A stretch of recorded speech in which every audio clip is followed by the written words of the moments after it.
Hi, bros. Hi, sis. Hi, bro. Hi, Shemeji. Hi, neighbors. Midwest, hi. Midwest, hoi. Asanteni sana. Thank you very much. Let me take this opportunity on behalf of my wife, Pastor Dorcas, and I, and our small delegation, say how delighted we are since our arrival to this great city of Kansas and this region for the very warm welcome all the way from the airport, all the way to the residence where we are staying. We had some dinner last night. This morning we went to President Truman's library and memorial, and it's been awesome. Even as we arrived for this town hall engagement, we want to thank you for the warm welcome. I must tell you from the bottom of my heart that we feel very loved and appreciated. In fact, we are feeling spoiled. You know, sisi tumezoea kukibiswa nyumbani na kasongo na tiagas. So when we have wonderful people around us, full of smiles, loving us, appreciating us, we are feeling on top of the world. I wish I had more time here. Unfortunately, I have to leave early in the morning. But I'll be back. I'll be back. Yeah? I've really loved this city and the people. You are wonderful people. You are very welcoming. I deserve to spend more time with you because it's a rare opportunity.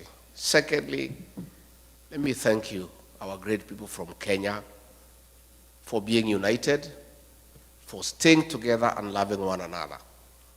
That is the Kenyan spirit, and that is my wish. And I'm very happy since I came to the US more than a month now.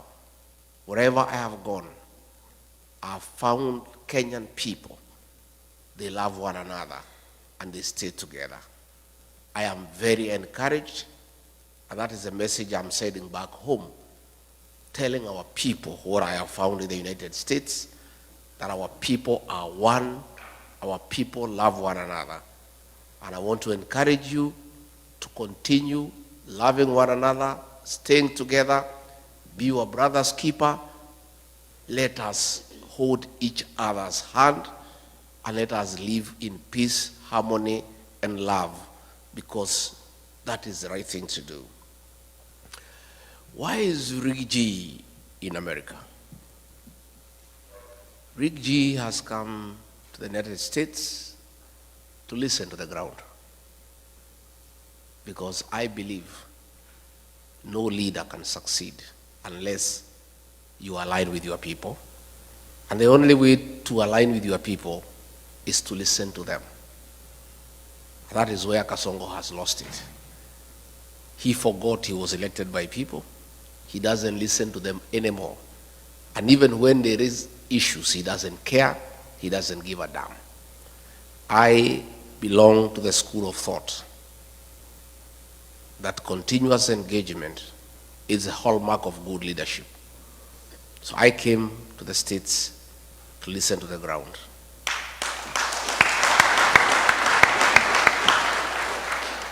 Hapa Midwest munasemaje? One time. Ati munasemaje? One time. Hapa ndio munasema? Yes. Kasongo ni one time. Mumeamua? Museme na sauti kubwa asikie akiwa nyumbani. Ati munasemaje? Thank you very much. I've come because the people who live in the United States are part of Kenya. And they, like other Kenyans, care about home. And more than anybody else, the people living here are troubled by what is happening at home. They are anxious, they are fearful, they are worried. And I came so that I brief you as to what is going on back home. And I tell you the few ideas that we have of what we need to do. And I plead with you to walk with us in that journey, to liberate our country, to restore our dignity, to restore our country, and to make sure that we have a beautiful country that we call home. Because at the end of it all, east or west, I have no doubt in my mind that all of you in this hall and all of the Kenyan people across the United States and elsewhere have a plan one day to go back home. Is that true? And you want to go to a home that preferably better than where you are. So it is your concern, it is your prayer that home works, systems work, there is a peaceful environment to do business, there is security, there is healthcare, there is education, so that when your days come and you need to come back home, you can leave your children here continuing with your investments and retire back home to a very peaceful retirement, and that is what all of you would wish. I am aware sufficiently that you know what is going on at home, because you people do a lot of work back home by supporting families. And therefore, on a daily basis, you are in conversation with the people back home, and you, like all of us, are concerned about what is going on at home. And before I go into serious things, on a light note, cousin Omari, ako wapi Omari? Amanda. Where is Omari, the guy who is married in Lemuru? Omari? Omani. Where is he, the guy who is married in Lemuru? So when you see him, you tell him, traditionally, and I think that's why he has left. I think somebody from Mulima must have sold me. Because I wanted to tell him, traditionally, all the girls are my daughters. Yes. And payment of dowry is a life thing. So anytime you meet your father-in-law, you must. So I had hoped to kutana naye nyuma ya hema anipatie kitu in dollars because of having my daughter from Lemuru. Let me say this with a light touch. Let me say this. Back home, it's tough. There are tears. There is anguish. There is fear. There is uncertainty. Our children between the ages of 15 to 24 are being abducted and killed by the state. More than 200 kids since 2024 have been abducted, tortured, and killed, and others have disappeared.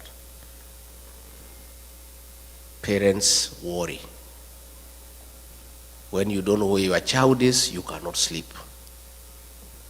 If you call your child and the phone is off, you are worried. And the situation has been worsened. That Kasongo and his boys have now gone berserk, and they no longer fear, and they no longer pretend. The CS in charge of Interior, Kipchumba Murkomen, in broad daylight, gave an order to police to shoot to kill. A week later, Kasongo himself shamelessly in total impunity and total disregard of the Bible teaching that thou shalt not kill, in total violation of the Kenyan Constitution, publicly announced that our children should be shot in the leg. The chairman of the National Assembly Committee on Defense and Foreign Relations, Nelson Koech, corrected Kasongo very angrily that the kids should not be shot in the leg, they should be shot in the head. That is the situation we face as a country, where in total disregard of the Constitution, against biblical teachings, a president of a country elected by the people has the audacity to give orders for the extermination of our children. That is why Kenyans are saying, Bwana Kasongo, even if you pipe milk to our homes, even if you build roads made of gold, even if you paid us every day 100,000 shillings, your hands carry the blood of our children, and there is no way we can vote for you. And that is why the one-term movement is now like a religion in Kenya. Everywhere you go, where 2 or 3 are, that is the discussion.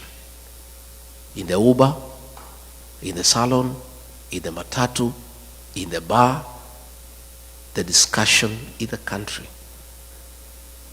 is that this man must go because his hands bear the blood of our children. I want to say that this situation cannot be allowed. And since he is not pretending anymore about the killing of the children, he has announced it himself. The people of Kenya have no choice but to make sure they send him home and remove him from office through an election. And that is what is going on. Besides that, the economy is on a nosedive. Pending bills, people who worked with the government for many years, he has refused to pay them. They are owed more than 900 billion Kenya shillings. If you look at the Nation newspaper every morning, there are about 10 to 12 pages of auctions of properties being sold belonging to businessmen who did work for government and they have not been paid for the last 3 years. The only consolation is that nobody is buying the property because nobody has the money to buy it. So they keep on re-advertising every week because there is nobody who has money to buy the properties.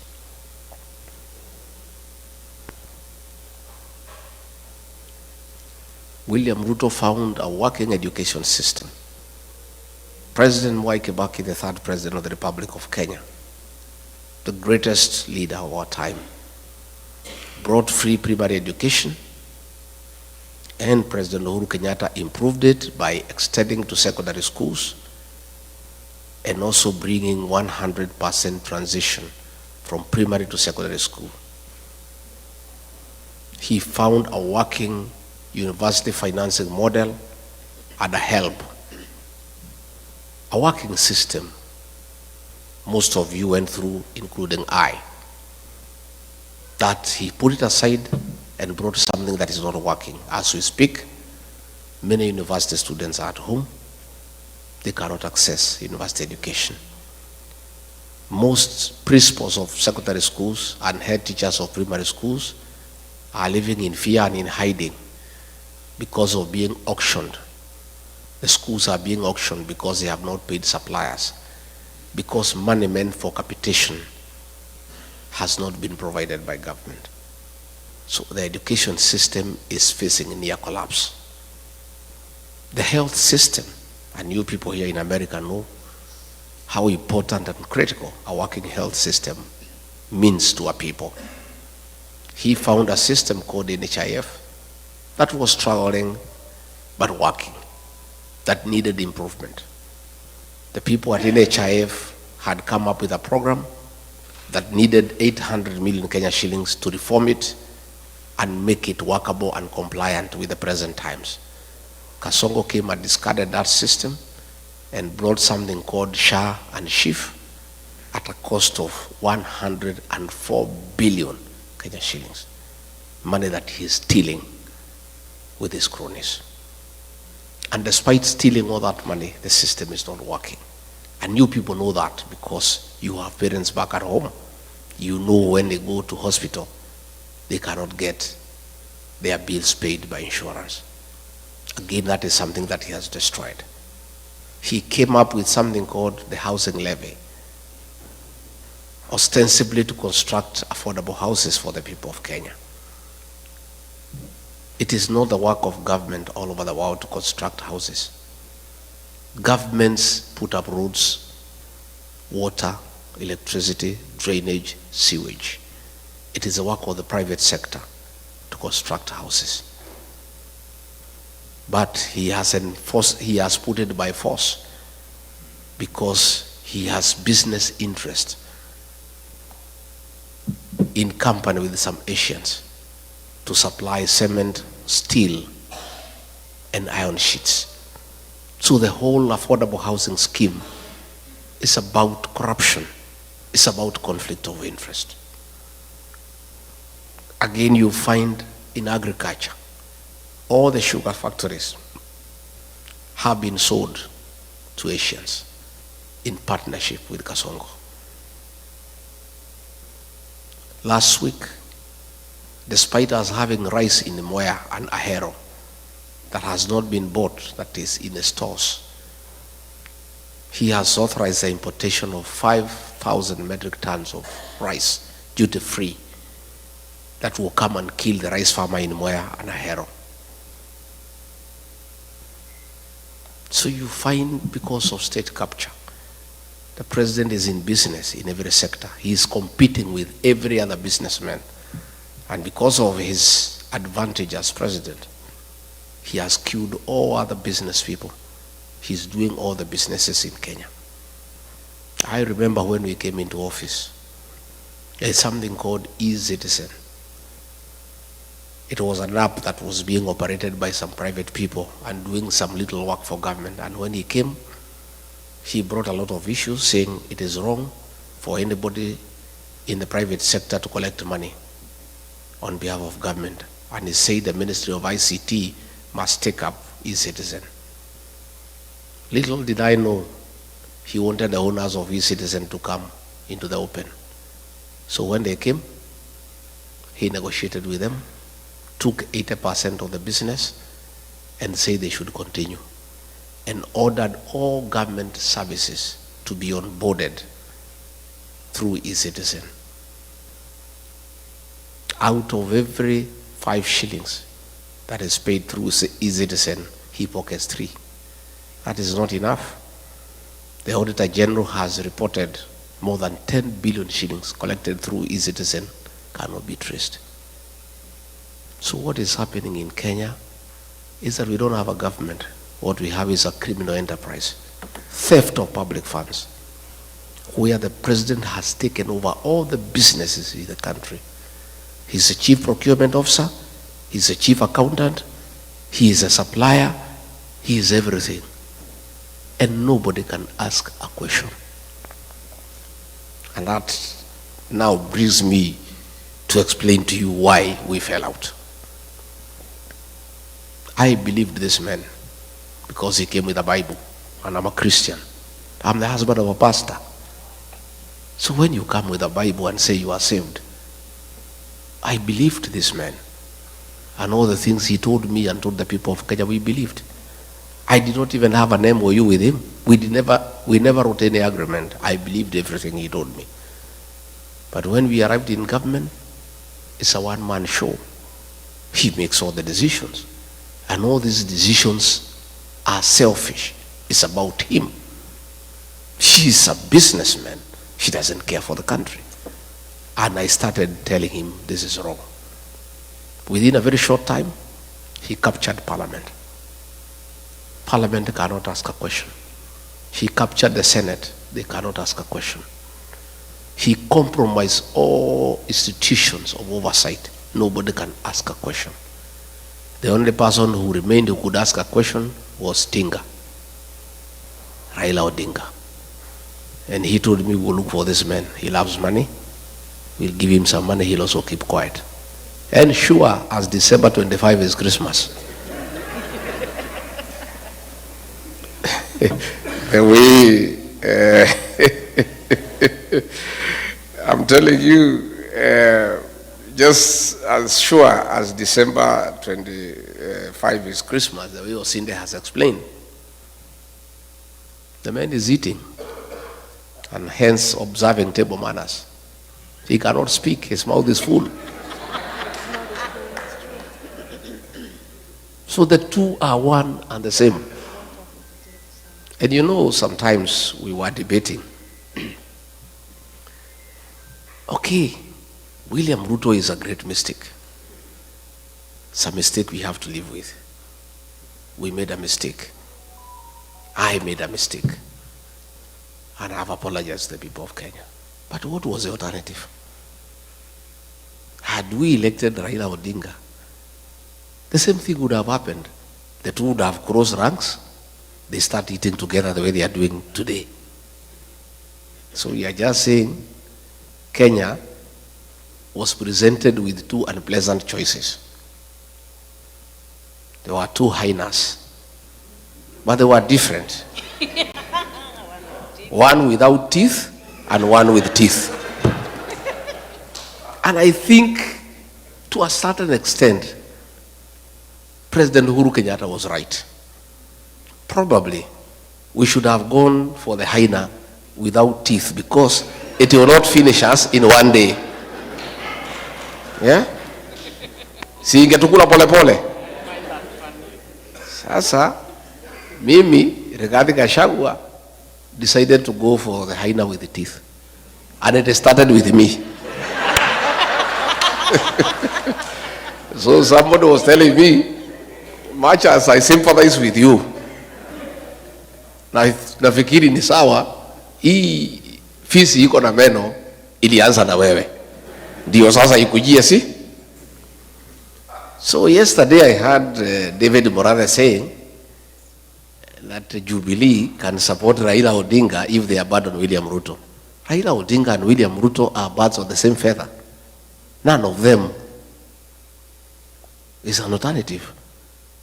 We must get rid of the two because they are Kenyan's problem. So when he bought Raila Odinga and he kept quiet, then he started stealing everything in the country. Started killing people. And I disagreed with him. And I was left as the only option now to fight for the people of Kenya from within government.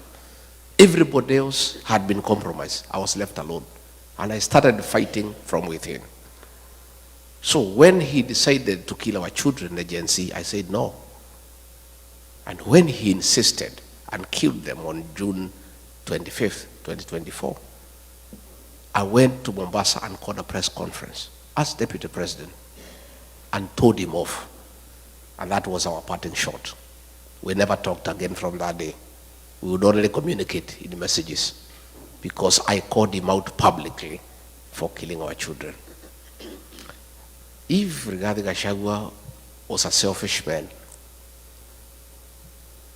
I would have agreed with William Ruto, like Raila.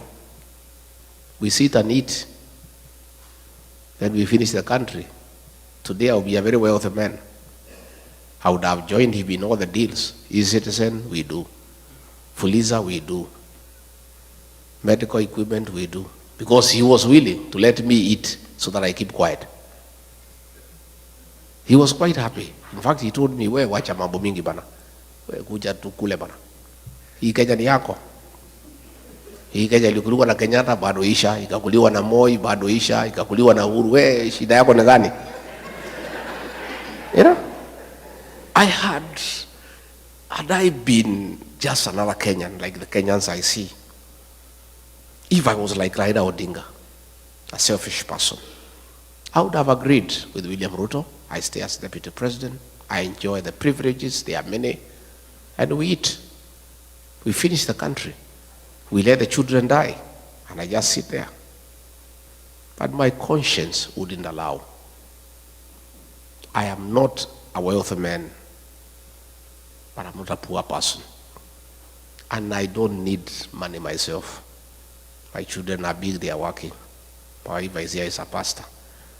Nywele yake hata haihitaji 3,000. So, what reason would I had to join William Ruto in a gravity train to finish our country, to steal everything? I said no, and I paid for it, and I'm happy that I became the sacrificial lamb for the people of Kenya.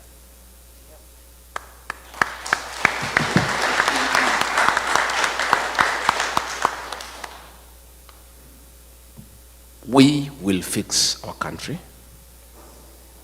and I want you to be comfortable in the knowledge that the darkest hour is just before dawn. Our dawn is coming. The mood in the country, people of Kenya have made a decision, and nothing can change that decision. In fact, it's only that it's far away. Ni mbali sana. 2 years is a long time.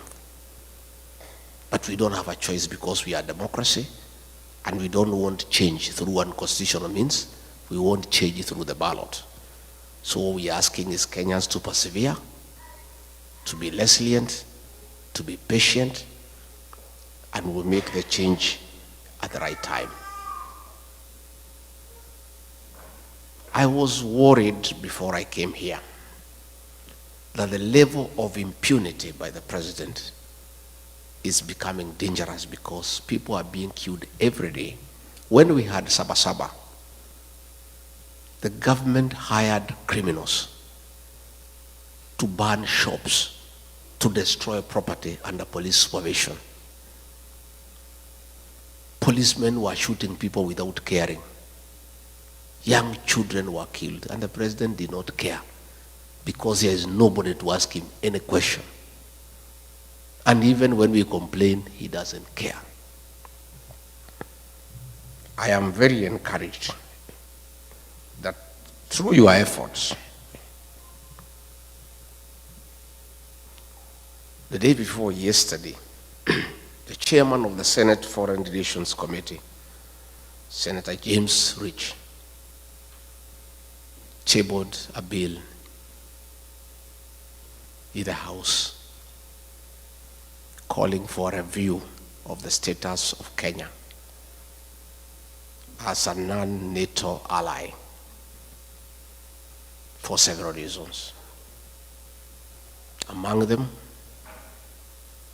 that William Ruto is working with the terrorist groups, most notably RSF of Sudan, where he is in gold business with Hemeti, and where Kenya supplies arms to go and kill children and women in Sudan.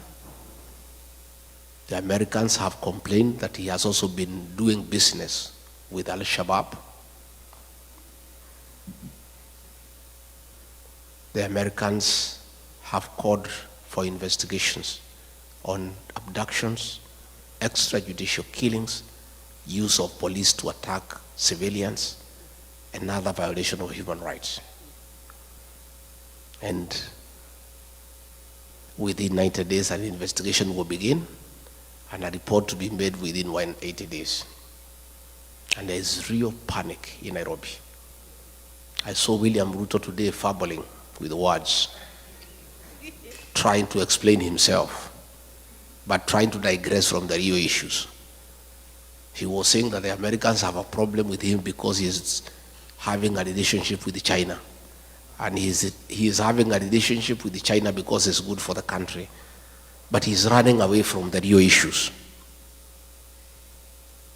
And because he follows me wherever I am, it is good for me to tell him why the Americans have a problem. Not just the Americans, the people of Kenya. The Americans have just heard the cry of the Kenyan people, and they are raising issues. William Ruto, aka Kasongo, please, the Americans want to have an investigation to unearth your business dealings with the Hemeti of RSF in Sudan, where you are doing gold business, and in reciprocity, supplying arms to the terrorist group to kill women and children in Sudan. You cannot run away with it because we have the evidence.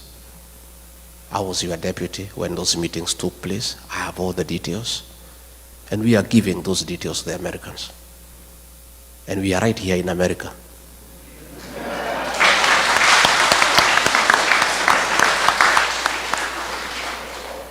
And much as you think we are stupid, don't just think we are just here, just moving around. We are also here to put the Kenyan case to the American government and to Congress and to the Senate.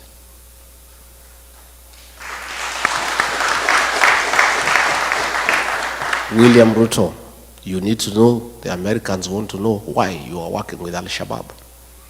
Why, when you are in Mandera, you met 3 leaders of the Al-Shabaab militia at night to discuss business with them.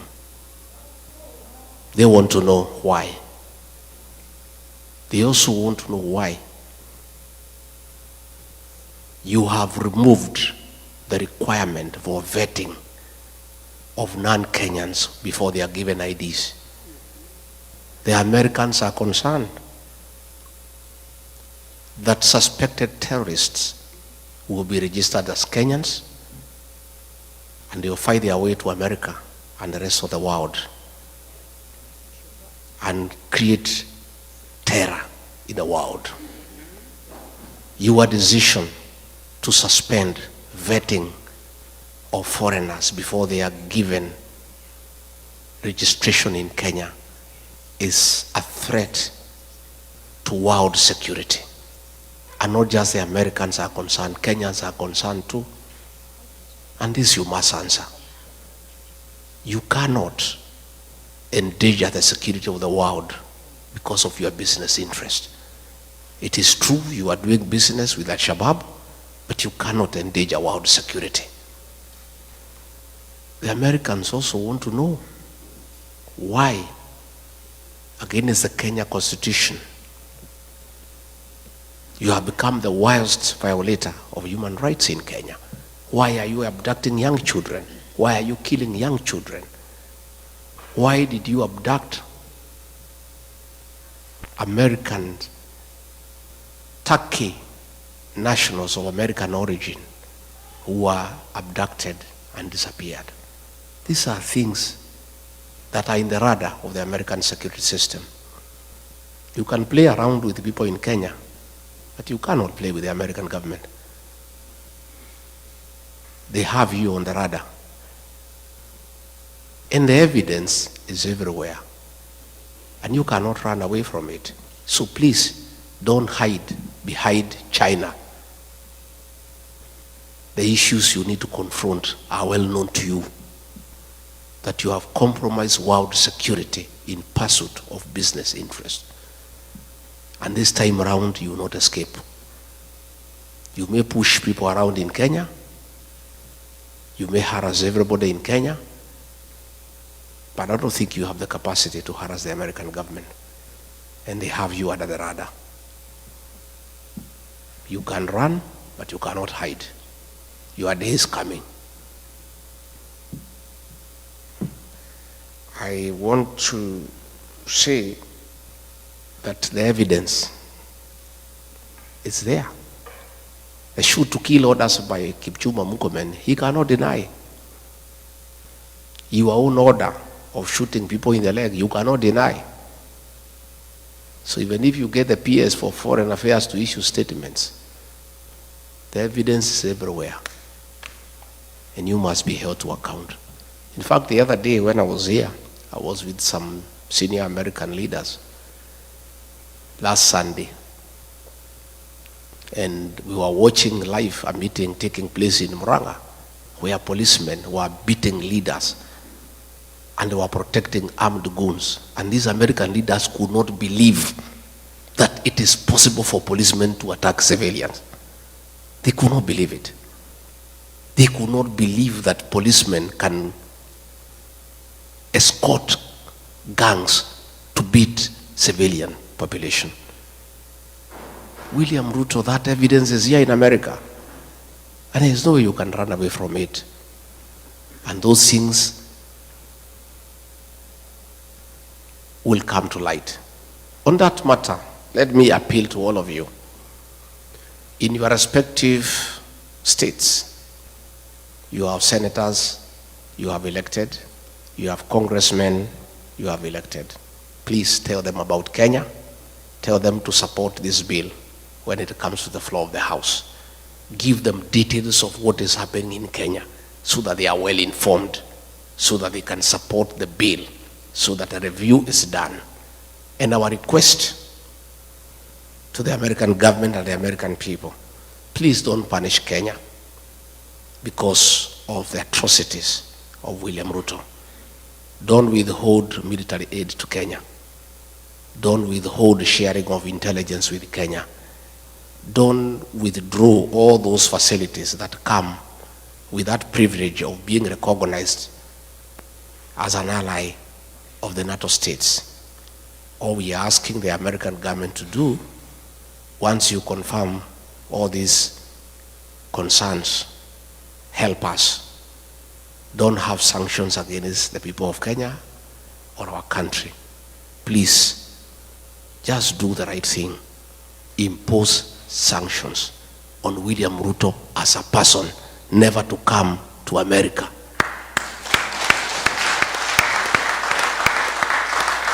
And I think if he does that, that is our problem. Kenya should not suffer because of one person. Let's deal with the person. And I think if the government here can impose sanctions against him, that he cannot come to America and he cannot go to other states that work with America, our problems will be sorted instead of punishing the country because of the actions of one person. Diaspora people,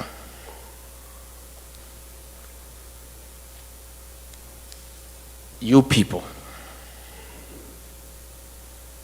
are very important partner to any serious administration. In the 70s, coffee was #1 foreign exchange earner for our country. In the 80s, it was overtaken by tea. Tea became #1 foreign exchange earner for our country. In the 90s, both coffee and tea were overtaken by tourism, and it became #1 foreign exchange earner. But as we speak today, all those have been overtaken. The #1 foreign exchange earner for our country, Kenya, are remittances from the diaspora. It is you guys. You are the drivers of our economy. Our economy relies on you. It's the dollars you send home that we use to pay our public debt. It's the dollars that you send home that we use to import products from across the world. is the dollars that you send home that are running our embassies. Hence, you are a very important stakeholder in the economic development of our country. For those of us who rear dairy animals, the dairy cow, for it to give you milk, you must look after it. And if you don't, it will refuse to give you the milk. You must give it hay, you must give it dairy meal, you must give it lucerne. Nowadays, at home, we are supplying mattresses for cows to sleep on so that they don't feel cold at night. And some farmers are going to an extra mile to make sure the cows are happy and they produce milk, of playing country music of Ken Rogers and Don Williams to the cows so that they can produce milk. The Diaspora Brigade is our dairy cow for the Kenyan economy. We must look after you guys. And there is no way you guys are going to send your own money home for Kasongo to steal it. You will not agree. So we must correct the situation. You guys want nothing to do with corruption. I have talked to many of you since I came, and all of you have allergy to corruption. Isn't it? In fact, everybody I've had a chance to speak, they are telling me when they come to the airport how they are treated. When they go to Nyayo House, the way they are treated. And you guys cannot stomach it. We must deal with corruption in Kenya decisively. And they say the fish rots from the head. The problem we have in Kenya is the president is a leader of corruption in the country. State House is a crime scene. There are Asians there with briefcases every day, and he spends all the time with them. Sometimes he would keep me there as deputy president for 5 hours as he is talking to Asians, discussing deals. For us to deal with corruption in Kenya, we must start from the top, and then we come down. You guys must bring your money back home. Our country should stop borrowing money from other countries and borrow from you because you have the money. But you can only give us the money if you are sure we'll give it back to you, and if it will be spent prudently for the benefit of the country. And those are the things that we want to form the government together, so that we can have very practical programs that satisfy what you want. I have said, and I said in Texas, that you guys, going forward, working with us when we form government, we want you to form a very strong diaspora bank for your money, for your investment here, with branches in Kenya and all over the world. You guys have sufficient capital to start a big bank, and you have the right personnel to run that bank professionally. And you see what will happen. If you have a diaspora bank with branches in Kenya, all the properties you have bought in Kenya, you'll use them as collateral to borrow money from that bank and invest here in America. But as it is today, all the plots and the land you have bought in Kenya cannot help you, because you are borrowing here from the banks here and they cannot accept Kenyan titles. Again, we need a discussion with you guys on how we vet developers and people who build houses for you and who sell you land, so that we eliminate the crooks who keep on conning you from time to time. We want to have a conversation that it is immoral and wrong to have double taxation. You cannot be taxed in America. After paying your taxes from your savings, you send money back home and then it is taxed again. That is a discussion we are going to have, so that the money you remit home must be exempted from double taxation, because you have already paid tax in your country of origin where you are working. We need to discuss, how do we encourage you to save at home? Can we have an incentive-driven package where we give you an interest rate that is higher than what you have here in America, so that you have the motivation to save your money back home, so that this money can be available for on-lending to other people and for government work, and your money is earning higher interest than your country where you are working. So I'm saying, I have come to start engaging with you. I don't want to engage you when we form government. I want to start this engagement mapema. So by the time we form government, because we are going to form government, already we have a plan in place for implementation. And that is why I want to create a mechanism for engagement with you people the way we are engaging today, so that we have a way we shall be engaging, so that you tell us what you want us to do. We also benefit from your experience in a country that is working. Devolution here is working. You know, I was here last night, it was raining. When we came out, you cannot even know it has rained because the drainage works. Huh?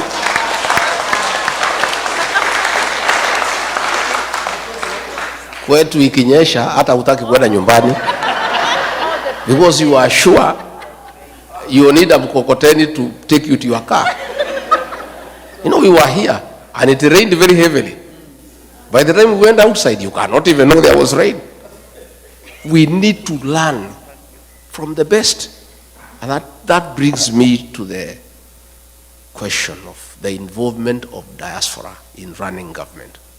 It is my intention that we work together so that you are part of us and you become part of the decision-making process, so that we benefit from your experience in a country where things are working. To start with, the embassies across the world, it is my conviction that we'll get the best service, consular services, if you have people who have worked here in America for 30, 35 years running our embassies. Yes. Yeah?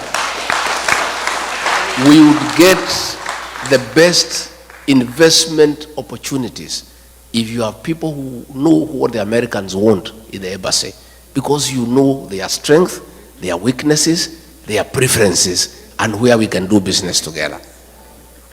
I mean, an ambassador serves for 4 years. So when you appoint a politician from Nairobi to come to Washington, he takes 1 year for us to know his way around here. Exactly. True? True. First 1 year. Yes. Where do I take my children to school, hospital, nini, 1 year imeenda. Second year, start making friends with the Americans here. Imeisha. Mwaka ya tatu, kujua Wakenya wanakaa wapi. Before he can even now start working, he is on his final year. Isn't it? But if you have somebody who has stayed here for 30 years, already who has a home, we simply walk to the office and start working without wasting any time. Ataletwa tu Nairobi, there is a course there, kufundishwa kukula na uma nini, already you know. Okay? So even that course you'll be exempted. Sindio? You know, they come there, how to hold a wine glass, nini, what table manners, nini. So you guys, those things you already know. Yeah? So nafikiri, you only come for that course for 2 weeks to understand your reporting mechanism. How will you be working with the PS? How will you be working with the president? Those are the little things mtafundishwa wiki mbili tatu. But all the other things here, you know. Isn't it? So it's my intention. And that is a promise I'll keep. Because it costs me nothing other than good manners to keep that promise. You guys are already here. You have the papers. Mumesoma. You know the place. You know your way around. You know how to use a fork and a knife. Sasa iko shida gani? There's no problem. Number two, I have said, I also want you guys to come to the National Assembly and help us make good laws. Yeah? I want you to come to the Senate and help us make good laws. I want you to come to the county assemblies and help us make good laws on devolution. So, I want to appeal to you, wale munaweza, muende nyumbani, mupiganie viti. Lakini on top of that, we shall nominate one person from Diaspora to go to the Senate, another one to go to the National Assembly. Yeah? And in the counties we are strong. At least every county assembly, we have one person from Diaspora to come and help us to make good laws for devolution. Because devolution is working out here. And we want to borrow from people who know. Again, we'll also want you to come and serve in the national government. Let us have 1 or 2 PSs, wako pale. Let us have a cabinet secretary, ako pale. Let us have people in parastatus. You guys have the necessary expertise and experience. And I think for any leader who wants to make a difference, it is foolish not to utilize the available capacity for the country. And you guys have all the necessary capacity to assist the president to run a country successfully. So these are things that we want to do, and we'll be able to help each other. Again, I said when I was in Texas that we'll have to add 2-3 consulates across this large country to help. I think asking everybody to go to Washington or Los Angeles is a bit too hectic. So we'll add 1 or 2 or 3. Again, we'll introduce mobile consular services so that we have people coming here for a month. They issue IDs, passports, they go to another state. That is something we can be able to do so that we make it a bit reasonable and cheaper for you to access consular services by bringing the services where you are. I am a strong believer. I am a very strong believer that it is our business to take the government to the people, not the people to the government. It is us to take the government to the people. We will bring consular services to where you are, because that is the right way to do things. So, mimi sitaki nisidishe hapo. I want to say, because I have found a few questions that have been written here, I'll go through them and I answer them, because I believe in participation. I don't believe like Kasongo in praise and worship. You know, the government he runs is praise and worship. We have some very funny characters there. You know, whatever they are told by Kasongo, I don't know what happened to their brains. If the MP for Kikuyu is told by Kasongo, go and insult Pastor Dorcas, anaenda anachukua microphone na mtukana. I saw another lady from Murang'a. Anaambiwa na PA wa president. Ana parade yeye mbele ya umati. Anaambiwa asunguke. I don't know kama mliona. Ati huyu mama si ako sawa. Si asunguke, muangalie vile anakaa. Anasunguka. Huyu mama si ukiwa naye kwa kitanda utaamuka vizuri. You saw that woman? Yes. You really wonder what happened to our leaders. Ni kurogwa ama ni ujinga ama ni zote mbili? Zote. Eh? Zote. I can't understand. I don't understand what has happened to our leaders. Somebody ameuliza sijui ni nani, what is the game plan? you are impeached, so you won't run or otherwise. Nani ameuliza hiyo? Somebody ameuliza hiyo? Let me explain. Gachagua is a presidential candidate. And nothing stops me from running. The Kenya Constitution says the right to vie for office is absolute. And you can only be stopped from running if you have been convicted. And even if you have been convicted, you cannot be stopped unless you have exhausted all the available mechanisms of remedy. Last year, 2022, the Honorable John Weluke, before the elections, was convicted for 74 years for theft. You remember? Yes, we do. And he went to committee, and he was given bond pending appeal. He appealed to the Court of Appeal. And as the case was going on, the elections were there. And he went and ran, and nobody stopped him, because you can't. And he won. Later on, the appeal went through, the conviction was quashed. Had he been denied a chance to run because of the conviction by the High Court, and then later on, he is let to go, his rights would have been violated. I underwent a very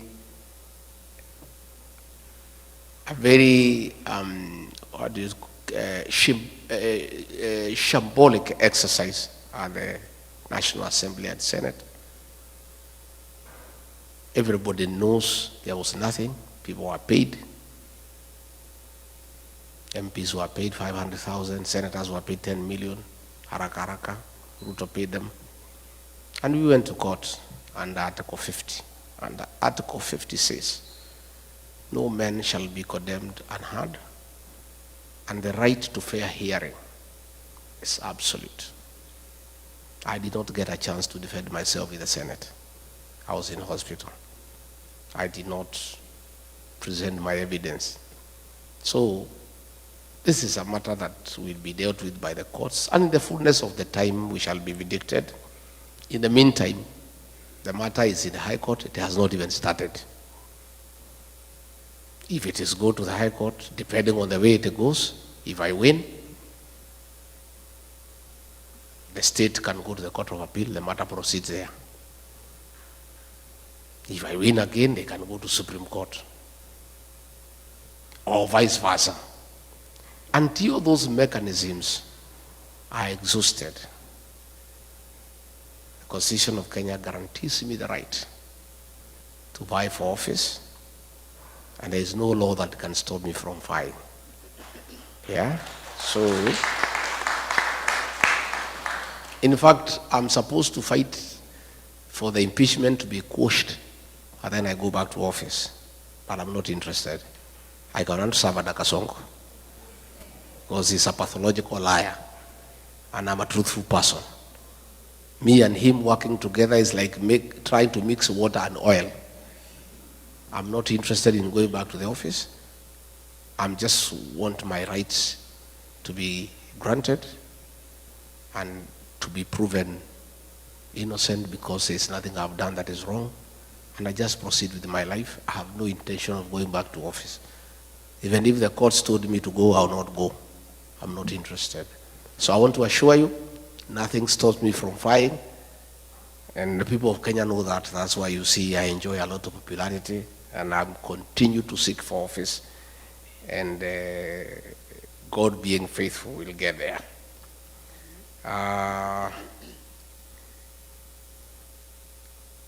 Now that you are teaming together, do you have a very strong candidate to face Ruto?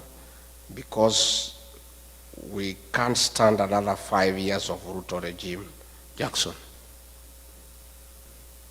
The second statement is true. We cannot stand another term of Ruto. Because if he is telling policemen to shoot people, and he still wants our vote. What if we elect him and he doesn't need the vote? He'll shoot us himself. True or false? Yeah? Do we have a strong candidate to face William Ruto? What a question. Si niko hapa Jackson? Niko. We are there. Don't worry. We have a big team, and we have agreed between me, Stephen Kalonzo Musyoka, Dr. Fred Matiang'i, Eugene Wamalwa, George Natebea, and Mother Karua. And anybody else who wants to join us, Ata or Mtata, whoever. Hatujafunga na hatuwezi funga. Kila mtu atafute kura zake. Tutakuja kuketi hapo nyuma. Tutoe mtu mo? One person. And me, I have committed publicly, and I want to repeat, that if that formula does not favor me, it favors Kalonzo, or Matiang'i, or Eugene, or Mother, or Natebea, or whoever, I, regarding Gachagua, and my supporters will support that person unconditionally.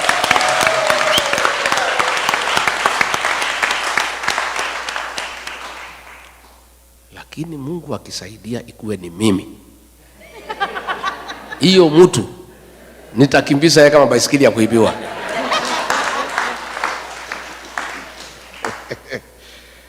So, plan for the upcoming generation and Gen Zs in matters concerning unemployment is true. We've got a plan. William Ruto says we have no plan. We have a plan. It's only we don't want to bother with him. Because why does he want to know our plan? Our plan first is to remove him. You know? And you guys will play a role.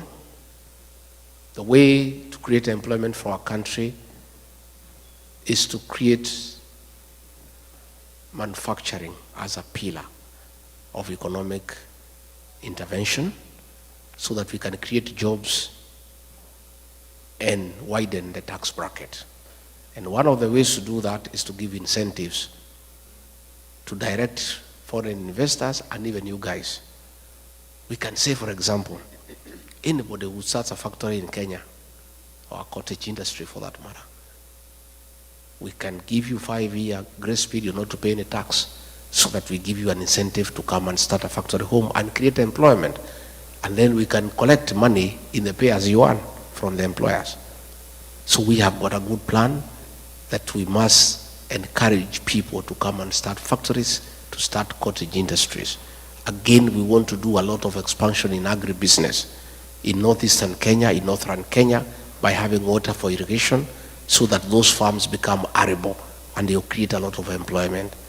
Again, we have a team of people now who are working on our manifesto, and in the fullness of time, we will be able to see what is that we have to offer. Banking for diaspora, I've already said. Health, food where using GMO, yeah. That thing was brought by William Ruto, and it's something that we are opposed to at home. We have our farms that we can do organic farming. We don't need GMO in Kenya. It's unnecessary, you know? And these are things that were done hurriedly without proper research, without looking what are the health implication and what is it for our country. Because we can produce enough food for our own consumption and surplus for export. We don't need to import GMO from America or from anywhere else. We'll do our own organic farming in Kenya. If elected, how do you deal with corruption? Paul Bogwa, I have said, we have to start from the top. And I think I have demonstrated to the people of Kenya that I'm not corrupt, and I cannot bed to corruption because I had the opportunity to do so I was already on the eating table with William Ruto. He invited me, we eat together. I declined. And I lost a job for refusing to eat. So I don't think I can change. When I become president, I go back to the same table to start eating what I rejected. I think we want to live like America here. Live on your sweat. Just work hard, earn an honest pay, and live well, and honorably and fulfilling life. If there is somebody here who wrote, I don't understand what he meant. Dicho, you said, if yes, how often do you check on each other? If no, since when did he become your enemy? John Dicho. What do you mean by that?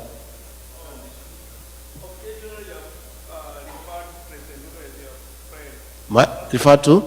As your friend. Is this still your friend? Who? You know what happens? You know what happens? Ruto, by the way, is not my enemy. He's the enemy of the Kenyan people. Yeah? What normally happens when you are talking at our level, you are just decent. You refer somebody as my friend, as my brother, but not necessarily because he's your friend. It's just etiquette. Yeah? It's just etiquette. I have no enemy. I have no issue. I am not vengeful, but I'm responsible. William Ruto is not my enemy. He's the enemy of the Kenyan people. And the Kenyan people will have to deal with him in a decent manner through the ballot. Yeah? So there is nothing personal. There are no hard feelings. It's simply about our country that we cannot allow it to go to the dogs. And we need to get rid of him.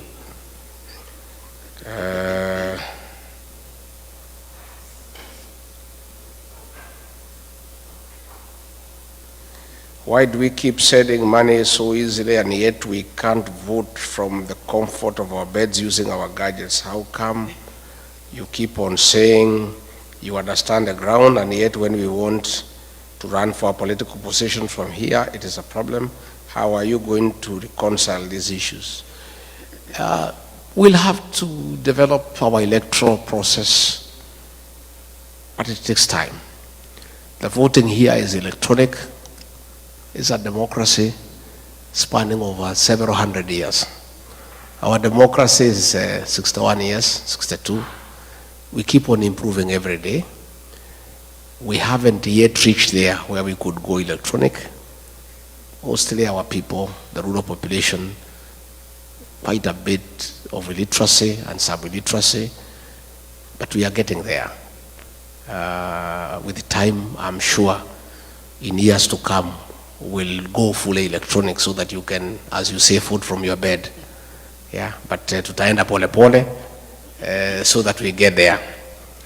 Again, we are going to lobby IBC to increase the voting polling stations here in the states, because as you have said, it's very expensive to go to Los Angeles, to go to Washington, to go to New York.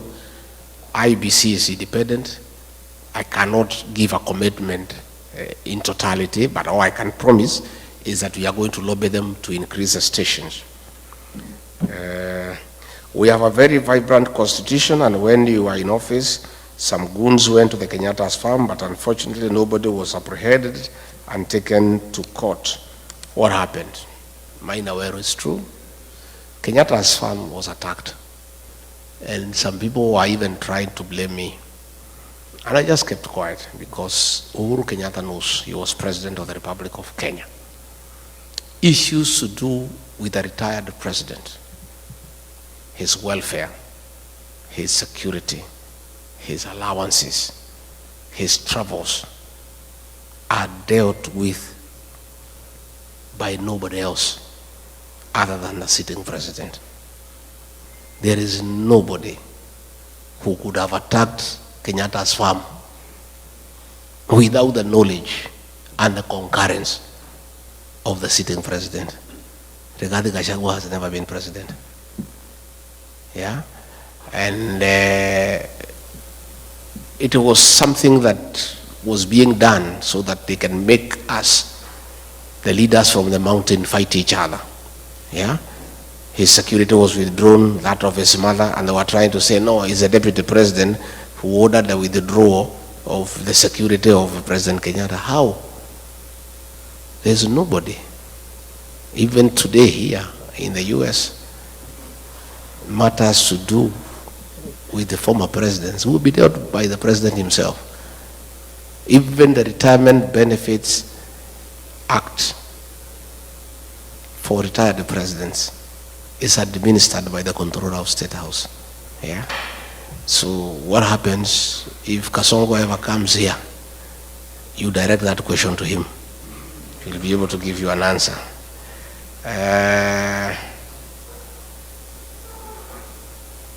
James Waite, how will the new Kenyan administration address historical injustices so that the country can move forward? It's true. I said yesterday in an interview that was done by Jerry that we already have a commission on restorative justice. And when we form government, we'll appoint a judicial commission of inquiry to inquire into the killings of the Gensis and other people who have been killed and harmed, so that those who did it can be brought to book and they can be given compensation.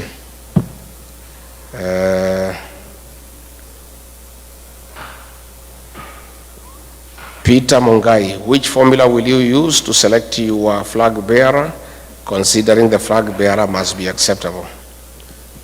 Hiyo sasa ndio kadi yetu. Tukitoa hiyo si tumeisha. So hiyo hatuwezi sema saa hii.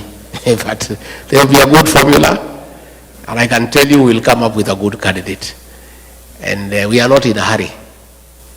For now, our candidate is Ruto must go, and our plan is one term. Because if we announce our candidate now, Kasongo atatusumbua sana. Hata mwekea vikwazo na kumsumbua na kumtatiza. So wacha tukae namna hiyo. Our candidate for today is Ruto must go, and our plan is one term.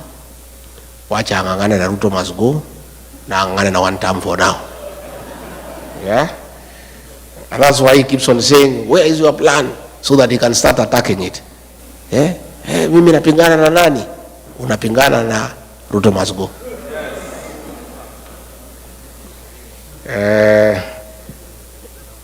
There is so much looting of e-citizens, that one I've already answered. I've told you, you are asking what will happen about recovering money that has been stolen. This money will be recovered, I can tell you. You have seen agro-leasing that happened in 2003. The High Court has ordered that those people must be tried. So I want to put on notice those who are still stealing public funds, including what is being used by Soprano to bribe people, will have to be paid. Yeah, and this money will be recovered. What are you doing to mobilize voters to register for elections, especially the youth and the people who are here to register to vote? We just continue public education, advocacy, and appealing to them, and I want you to help me.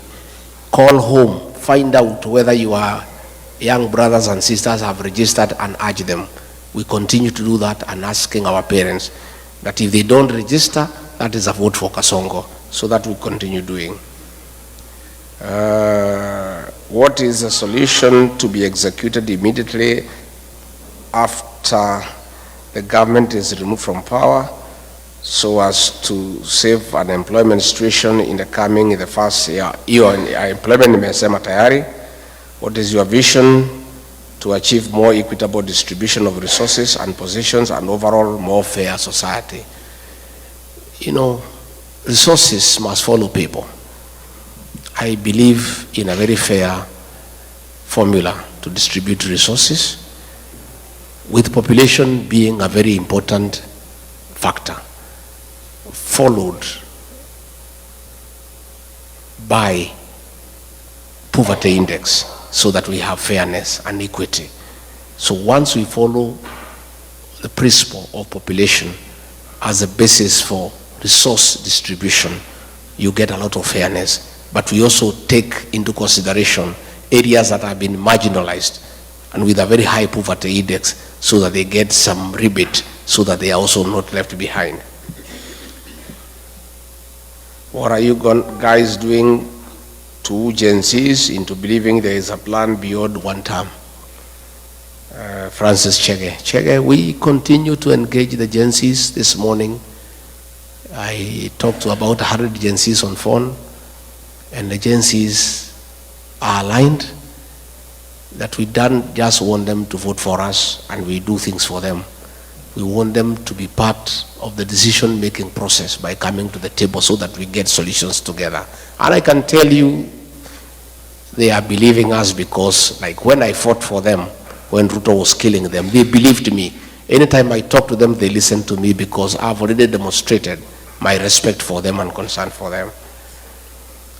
Now the IBC commissioners have been put in place. How do you ensure elections not a repeat of 2022? That is Lucy. It's true.